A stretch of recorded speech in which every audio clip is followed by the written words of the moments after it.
दोस्तों, good morning. स्वागत है एक बार फिर से आप सभी का एमजेटी एजुकेशन में। दोस्तों आज है 9 सितंबर। आज की वीडियो में हम लोग बात करेंगे 9 सितंबर 2021 के करंट अफेयर के सभी इंपॉर्टेंट क्वेश्चंस के बारे में। पूरी वीडियो ध्यान से देखिएगा। पूरी वीडियो बहुत ही अच्छे से डिटेल में समझाई गई है। अगर वीडियो पसंद आए वीडियो को लाइक और शेयर जरूर कर देना। अगर चैनल पर नए आए हो चैनल को सब्सक्राइब कर लो, बेल आइकन को प्रेस कर लो, जिससे आने वाली वीडियोस का नोटिफिकेशन आप तक पहुंचता रहे। इस वीडियो की पीडीएफ फाइल और डिटेल्स के साथ क्विज दोस्तों भेजी जाएगी आपको हमारे एप्लीकेशन एमजेटी ऐप पर। तो आपको गूगल प्ले स्टोर पर जाना है, वहां पर सर्च करना है एमजेटी एजुकेशन और वहां से आपको ये एप्लीकेशन डाउनलोड कर लेना है, इंस्टॉल कर लेना है। इसमें आपको हमारी सभी e books, video courses, mock test, free में quizzes, study materials, PDF files, videos, बहुत सारी चीजें मिल जाएंगी। तो आप इस एप्लीकेशन का फायदा जरूर उठाइएगा। चलिए बात करते हैं लास्ट डे के क्वेश्चंस की। लास्ट डे का हमारा पहला क्वेश्चन था आपसे, प्रसिद्ध अंकोर वाट मंदिर कहां पर स्थित है? तो ये कंबोडिया में स्थित है। चार मीनार दोस्तों ये हैदराबाद में स्थित है। किस देश की करेंसी में भगवान गणेश की फोटो छपी हुई है? तो ये है इंडोनेशिया। हजार झीलों का देश कहा जाता है फिनलैंड को। अब बात करते हैं आज के दिन के पहले क्वेश्चन की। आज का हमारा पहला क्वेश्चन है, हाल ही में किस देश ने पनडुब्बी प्रक्षेपित बैलिस्टिक मिसाइल योनहाप का परीक्षण किया? तो अभी हाल ही में दोस्तों साउथ कोरिया ने, दक्षिण कोरिया ने योनहाप मिसाइल का परीक्षण किया है। ये एक पनडुब्बी प्रक्षेपित बैलिस्टिक मिसाइल है, यानी कि पनडुब्बी से ही लॉन्च की जाने वाली, पनडुब्बी यानी होता है सबमरीन, तो ये सबमरीन से लॉन्च की जाने वाली एक बैलिस्टिक टाइप की मिसाइल है। इसका शॉर्ट फॉर्म है SBLM यानी submarine launched ballistic missile. Ballistic missile के बारे में मैंने आपको बताया था कि बैलिस्टिक मिसाइल वो होती हैं जो लंबी दूरी के लिए होती हैं, भारी गोला बारूद ले जा सकती हैं, ठीक है। तो वो होती हैं बैलिस्टिक मिसाइल लंबी दूरी के लिए। और एक होता है क्रूज मिसाइल, आपने सुना होगा क्रूज मिसाइल। क्रूज मिसाइल दोस्तों ये छोटी मिसाइलें होती हैं और छोटी दूरी के लिए होती हैं, और ये अपेक्षाकृत उनके कंपेयर में अगर बात करें बैलिस्टिक मिसाइलों की तो कम ये बारूद ले जा सकती हैं, कैरी कर सकती हैं। दक्षिण कोरिया बन गया है ऐसा पहला देश जो इस बैलिस्टिक मिसाइल को लॉन्च करने के साथ साथ पहला परमाणु रहित देश है, ठीक है। आपको पता होगा दक्षिण कोरिया दोस्तों परमाणु सक्षम देश है नहीं।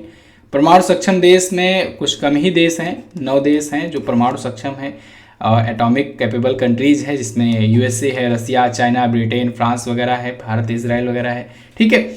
यहाँ पर देखिए SBLM टाइप की जो मिसाइल है इसे कौन कौन देश और ऑलरेडी बना चुके हैं? तो इसे यूएसए बना चुका है, रसिया, चाइना, ब्रिटेन, भारत के पास भी है, फ्रांस के पास भी है, उत्तर कोरिया के पास भी है, और भी 7 देश ऐसे हैं जिनके पास इस टाइप की मिसाइल है। ये दक्षिण कोरिया की HwinMo-2B मिसाइल का ही एक प्रकार है। ओके, अब दक्षिण कोरिया आया है तो इमेज में देख लीजिए, ये रहा दक्षिण कोरिया मैप में। राजधानी यहाँ की होती है सियोल, मुद्रा है वोन और राष्ट्रपति हैं मून जे-इन, ठीक है। अच्छा, दक्षिण कोरिया की ही कंपनी है सैमसंग, इसका नाम याद रखना आपको, सैमसंग कंपनी आप जानते हो ना, दक्षिण कोरिया की ही है। चलिए अगला क्वेश्चन देखते हैं, हाल ही में भारत और किस देश ने पर्यावरण पर पहली उच्च स्तरीय वार्ता आयोजित की? तो भारत और जापान ने दोस्तों अभी हाल ही में पहली बार पर्यावरण पर यानी कि एनवायरनमेंट पर उच्च स्तरीय हाई लेवल की टॉक आयोजित की है। तो ये आयोजित की है पर्यावरण मंत्रियों ने दोनों देशों के। भारत के केंद्रीय पर्यावरण, वन और जलवायु मंत्री कौन है? भूपेंद्र यादव जी हैं। और जापान के पर्यावरण मंत्री हैं कोइजुमी शिंजरो। तो इन दोनों ने इसमें हिस्सा लिया है, ठीक है। इसमें दोस्तों वायु प्रदूषण को लेकर के, परमानेंट टेक्नोलॉजी और ट्रांसपोर्टेशन को लेकर के, जलवायु परिवर्तन यानी क्लाइमेट चेंजेस को लेकर के, COP26 लेकर के, इन सब मुद्दों पर चर्चा हुई। अच्छा, जापान आया है। जापान के दोस्तों प्रधानमंत्री ने इस्तीफे की घोषणा कर दी है, इसी मंथ में ये इस्तीफा दे देंगे। तो अभी प्रधानमंत्री का पद जो है वो रिक्त है, ठीक है। टोक्यो यहाँ की राजधानी है। टोक्यो में टोक्यो ओलंपिक हुआ और टोक्यो पैरालंपिक हुआ।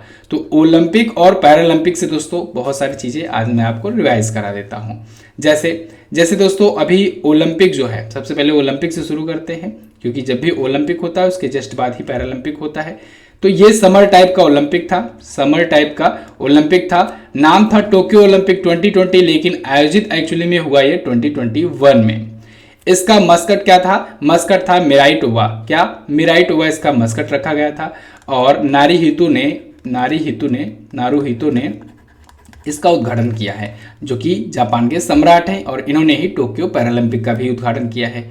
इसके अलावा दोस्तों जो टोक्यो ओलंपिक था ये इस बार का 32वां संस्करण था, और वहीं टोक्यो पैरालंपिक जो था वो 16वां संस्करण था इस बार। ठीक है, टोक्यो पैरालंपिक की बात करें तो 1960 से ये शुरू हुआ है, 1960 से शुरू हुआ है भारत, और शामिल हुआ था 1968 में। 60 वाला हुआ था दोस्तों रोम में, और 1964 में हुआ, इसके बाद टोक्यो में ही हुआ था वो, और फिर 1968 में हुआ था तेल अवीव में, जिसमें भारत हिस्सा लिया था। ठीक है, यहाँ पर पैरालंपिक की बात कर रहा हूँ। 32वां ये संस्करण है टोक्यो ओलंपिक का। अच्छा, 33वां भी पता हो चुका है, पेरिस में होगा। 34वां भी पता है, कहाँ पर होगा, लॉस एंजल्स अमेरिका में होगा। और 35वें की भी अभी हाल फिलहाल में घोषणा की गई है, ये ब्रिस्बेन में होगा। कहाँ पर होगा, ब्रिस्बेन ऑस्ट्रेलिया में होगा 35वां ओलंपिक। क्लियर। अच्छा, टोक्यो ओलंपिक में भारत 1 गोल्ड आए और 2 सिल्वर आए और 4 आए ब्रॉन्ज मेडल। इस प्रकार से टोक्यो ओलंपिक में भारत के 7 मेडल थे। वहीं टोक्यो पैरालंपिक में बात करें तो भारत 19 मेडल जीता है। अब इन 19 में दोस्तों 5 तो गोल्ड था, इसके अलावा 8 सिल्वर था और 6 था ब्रॉन्ज मेडल। ठीक है, अब इस पर भी मैंने आपको वीडियो दी हुई है, आप उसको देख सकते हैं, बहुत ही अच्छे समझ में आ जाएगा। डाइट यहाँ की संसद है, येन यहाँ की करेंसी है, उगते सूर्य का देश कहते हैं जापान को। अच्छा, यहाँ पर अभी तो योशिहिदे सुगा थे प्रधानमंत्री, ये तो इस्तीफा देंगे। इनसे पहले थे शिंजो आबे। कौन थे, शिंजो आबे। शिंजो आबे दोस्तों ये प्रधानमंत्री थे, और इनको दोस्तों भारत में पद्म विभूषण से इनको सम्मानित किया गया है। भारत का दूसरा सबसे बड़ा नागरिक सम्मान होता है पद्म विभूषण, तो पद्म विभूषण से ये सम्मानित किए गए हैं। ठीक है, इस बार वाले। ठीक है, कौन, शिंजो आबे। अगला क्वेश्चन देखते हैं। हाल ही में किस राज्य ने पेरियार की जयंती को सामाजिक न्याय दिवस के रूप में मनाने की घोषणा की है? तो तमिलनाडु सरकार ने यह घोषणा की है कि वो पेरियार जी की जयंती को सामाजिक न्याय दिवस के रूप में मनाएंगे। पेरियार जी का पूरा नाम है दोस्तों इरोड वेंकटप्पा रामासामी पेरियार।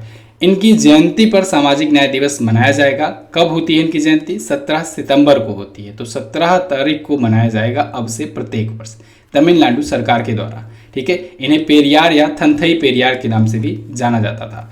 ये भारतीय सामाजिक कार्यकर्ता और राजनेता हुआ करते थे।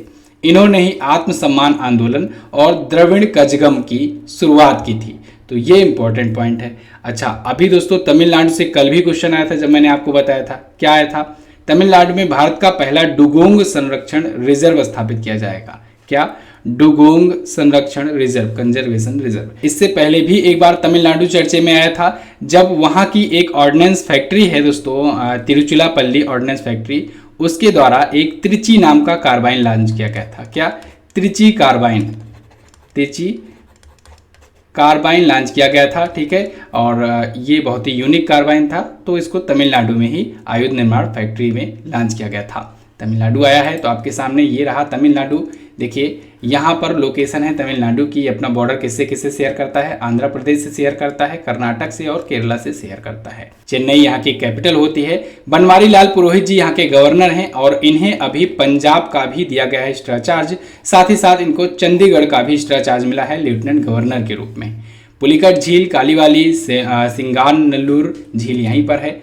Guindy national park, Annamalai tiger reserve, Mudumalai national park, ये हैं नेशनल पार्क कहाँ पर? तमिलनाडु में। भरतनाट्यम को आपको याद रखना है, कारगट्टम को, ओलियट्टम को। ठीक है, भरतनाट्यम सबसे ज़्यादा पूछा जाता है। रामेश्वरम यहीं पर है, ऊटी, कन्याकुमारी, कांचीपुरम भी आप याद रखेंगे। अगला क्वेश्चन देखते हैं। हाल ही में किसने गीता गोविंदा जयदेवाज डिवाइन ओडिसी नामक पुस्तक का विमोचन किया? तो इस पुस्तक का विमोचन किया है दोस्तों जी किशन रेड्डी जी ने। जी किशन रेड्डी दोस्तों ये केंद्रीय मंत्री हैं, केंद्रीय संस्कृति मंत्री हैं, कल्चरल मिनिस्टर हैं, और इन्होंने अभी हाल ही में गीता गोविंदा जयदेवाज डिवाइन ओडिसी नाम की पुस्तक का विमोचन किया है। ये पुस्तक एक प्रकार से दोस्तों कलेक्शन है। ठीक है, और इस पुस्तक का कलेक्शन किया है डॉक्टर उत्पल के बनर्जी जी ने। ओके, अच्छा, इसी के साथ में जी किशन रेड्डी जी ने एक कार्यक्रम की भी शुरुआत की है। इस कार्यक्रम का नाम है बुजुर्गों की बात देश का साथ, देश के साथ। इसमें होगा क्या, बेसिकली 96 या 95 ईयर्स से ऊपर के जो भी बुजुर्ग होंगे उनके बारे में चर्चा पर चर्चा की जाएगी। ठीक है, इसी वजह से ये लॉन्च किया गया है ये कार्यक्रम। ठीक है, और इसी कार्यक्रम में ये पुस्तक का भी विमोचन किया गया है जी किशन रेड्डी जी के द्वारा। अगला क्वेश्चन देखते हैं। हाल ही में किसे ASOSAI का अध्यक्ष चुना गया? तो अभी हाल ही में GC मुर्मू जी को, यानी गिरीश चंद्र मुर्मू जी को, जो कि भारत के वर्तमान में है कैग। कौन है भारत के? कैग हैं, ये 14वें नंबर के भारत के कैग हैं। इनको अभी हाल ही में ASOSAI का अध्यक्ष चुना गया है। अब ये क्या होता है? ASOSAI का मतलब होता है Asian organisation of supreme audit institute. तो इसके ये बना दिए गए हैं अध्यक्ष। अगले 3 वर्षों तक इसकी अध्यक्षता करेंगे, यानी 7 सितंबर 2021 से लेकर के 2024 तक ये इसके अध्यक्ष रहेंगे। ये भारत के 14वें कैग हैं दोस्तों। कैग का मतलब होता है कंट्रोलर एंड ऑडिटर जनरल। अभी कल की वीडियो में, कल की डेली जो जीके टेस्ट की वीडियो आती है, डेली जीके टेस्ट की जो वीडियो आती है, उसमें मैंने आपको इससे रिलेटेड एक क्वेश्चन बताया था कि जो भारत का कैग होता है वो अपना लेखा जोखा किसे सौंपता है? भारत के प्रेसिडेंट को, राष्ट्रपति को अपना लेखा जोखा सौंपता है। तो ये आपको याद रखना है। अच्छा, एक कैग होता है, एक होता है CGA। दोनों में लोग कंफ्यूज होते हैं। CGA अलग होता है, कैग अलग होता है। CGA अभी हाल फिलहाल में दीपक दास जी को नियुक्त किया गया है। तो CGA का मतलब होता है कंट्रोलर जनरल ऑफ अकाउंट्स, और CAG का यानी कैग का मतलब होता है कंट्रोलर एंड ऑडिटर जनरल। दोनों का फुल फॉर्म आपको याद रखना है, दोनों का नाम याद रखना है। जब भी एक आए तो दूसरा भी आप रिवाइज कर लेंगे, ठीक है। अभी हाल फिलहाल में दीपक दास की नियुक्ति हुई है, तो यहाँ से क्वेश्चन भी बनेंगे ही बनेंगे। अगला क्वेश्चन, हाल ही में अंतर्राष्ट्रीय साक्षरता दिवस कब मनाया जाता है? Very most important day of September month. तो ये सितंबर महीने का बहुत ही इंपॉर्टेंट डे है, 8 सितंबर दोस्तों, अंतर्राष्ट्रीय साक्षरता दिवस, इंटरनेशनल लिटरेसी डे के रूप में हम लोग मनाते हैं। दुनिया भर में साक्षरता के बारे में लोगों में अवेयरनेस फैलाने के लिए, लिटरेसी पर अवेयरनेस फैलाने के लिए, लिटरेसी के महत्व को बताने के लिए ये दिवस मनाया जाता है। इस बार की थीम रखी गई है literacy for a human centred recovery, narrowing the digital divide, और इसकी शुरुआत हुई थी 1967 से। किसके द्वारा की गई थी? यूनेस्को के द्वारा। हालांकि घोषणा तो इसकी की गई थी 1966 में, लेकिन पहली बार 1967 में मनाया गया।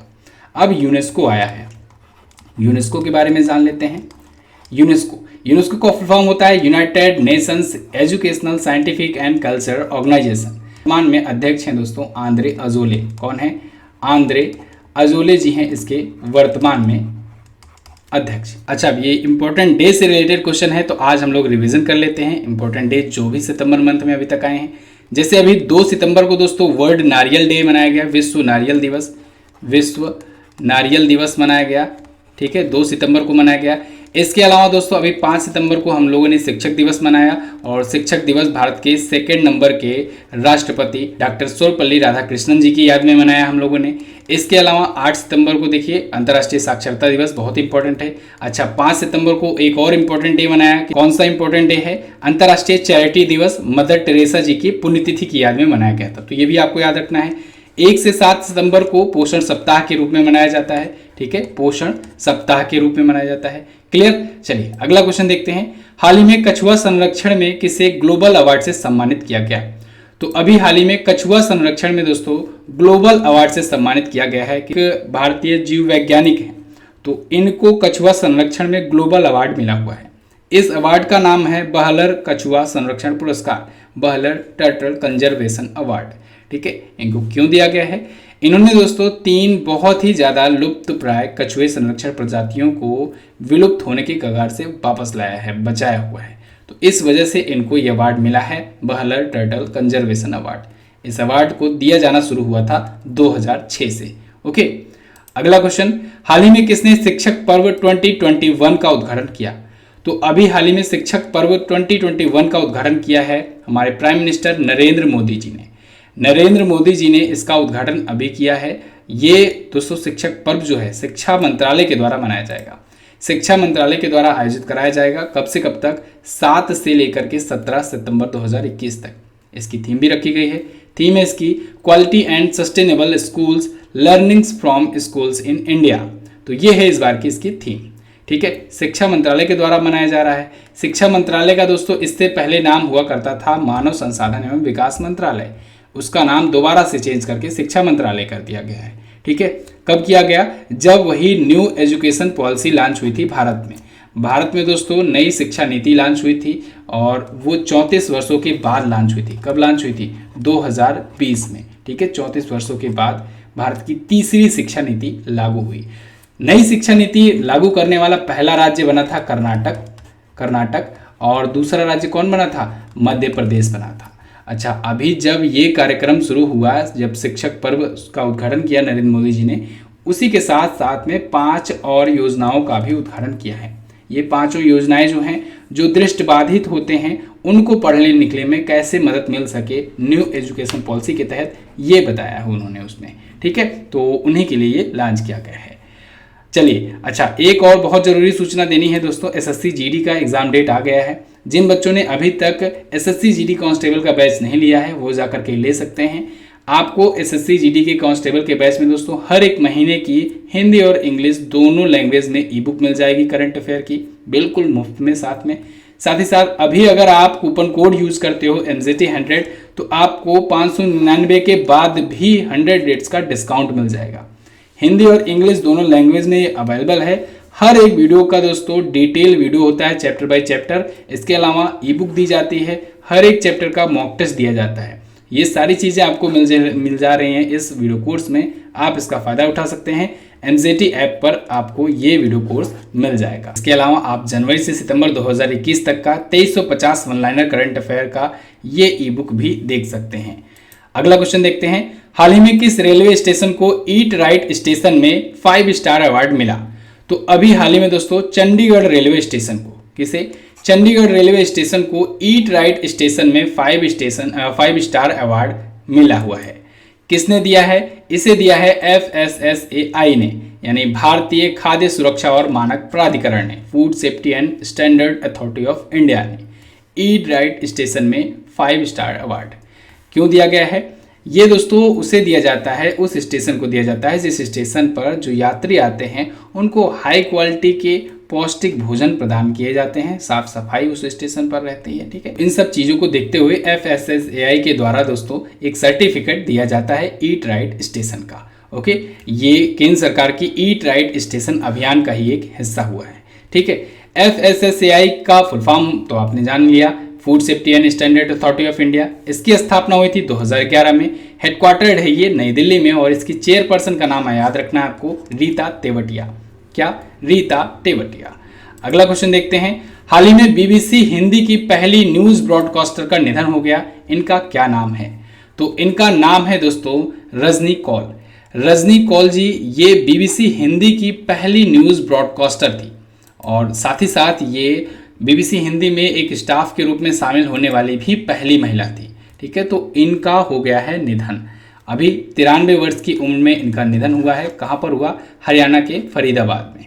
ठीक है, 1961 में दोस्तों ये हिंदी में समाचार बुलेटिन पढ़ने वाली भी पहली महिला बनी थी।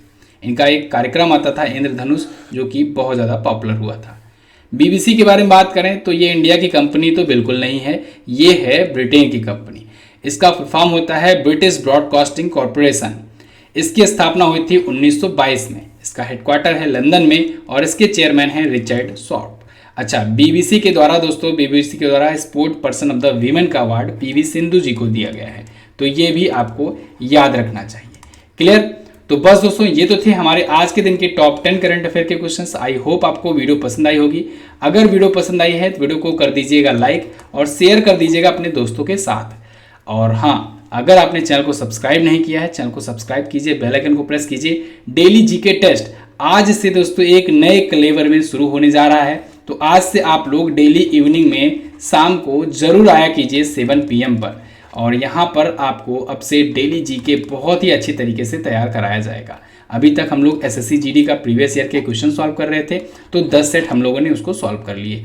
अब से मैं अपने हिसाब से दोस्तों प्रैक्टिस सेट तैयार कराया करूँगा और उसको और अच्छे से डिटेल में आपको बताया करूँगा, तो जिससे क्या होगा, हर एक टॉपिक आपका क्लियर होगा, कवर होगा। डेली जीके टेस्ट मात्र 1 महीने भी अगर आप लोग देख लोगे तो बहुत ही ज़बरदस्त तरीके से आपका तैयार हो जाएगा जीके भी। तो करंट अफेयर के साथ साथ अब जीके भी तैयार करने की हमारी जिम्मेदारी है दोस्तों। आपको बस जुड़ना है डेली इवनिंग में 7 PM पर। MZT ऐप पर दोस्तों इसकी PDF वगैरह सब कुछ मिल जाएगी। क्विज जाकर के आप यहाँ से सॉल्व कर सकते हैं। इस सेक्शन में जाकर के कोई भी प्रॉब्लम आती है तो आप व्हाट्सएप कर सकते हैं। व्हाट्सएप का नंबर डिस्क्रिप्शन में दिया गया है। E book, video courses, mock test, free videos, PDF, study materials, इन सब का जाकर के आप फ़ायदा उठाइए। हिंदी का वीडियो कोर्स आया हुआ है, बहुत ही शानदार बैच है, बहुत सारे बच्चों ने इसको लिया हुआ है। UPSI, PET, ROA, TT, लेखपाल वगैरह सबकी एग्जाम के लिए ये बहुत ही अच्छा है कोर्स। आप जाकर के फ्री में डेमो क्लास ले सकते हैं। जाइए देखिए उसमें क्या क्या आपको मिल रहा है। बात करते हैं क्वेश्चन 70 डे की। आज का पहला क्वेश्चन है आपके लिए, राफेल किस देश की हथियार निर्माता कंपनी का नाम है? बहुत ही अच्छा क्वेश्चन है, ध्यान से इसका आंसर कीजिएगा। फीफा की स्थापना कहां पर हुई थी? सार्क संगठन में कितने सदस्य देश हैं? लव आल शब्द जो है वो किससे संबंधित है? तो इन सभी क्वेश्चंस के बारे में आपको जो पता हो डिटेल में जरूर आंसर करना। अच्छा, आपको वन लाइनर भी मिलेगी टेलीग्राम पर, तो वन लाइनर आप टेलीग्राम से डाउनलोड कर सकते हो। टेलीग्राम का नाम है MZT एजुकेशन, टेलीग्राम ग्रुप का। तो आप MZT एजुकेशन ज्वाइन कर सकते हो। वहाँ पर 23,200 से ज़्यादा लोग जुड़े हुए हैं। आपको उसी ग्रुप को ज्वाइन करना है और फ्री में आप क्विकली रिवीजन कर सकते हो करंट अफेयर का। वीडियो में रखते हैं बस इतना ही दोस्तों। वीडियो को एंड तक देखने के लिए बहुत बहुत धन्यवाद। मिलेंगे कल की और भी शानदार करंट अफेयर की वीडियो में, तब तक के लिए नमस्कार, जय हिंद, वंदे मातरम।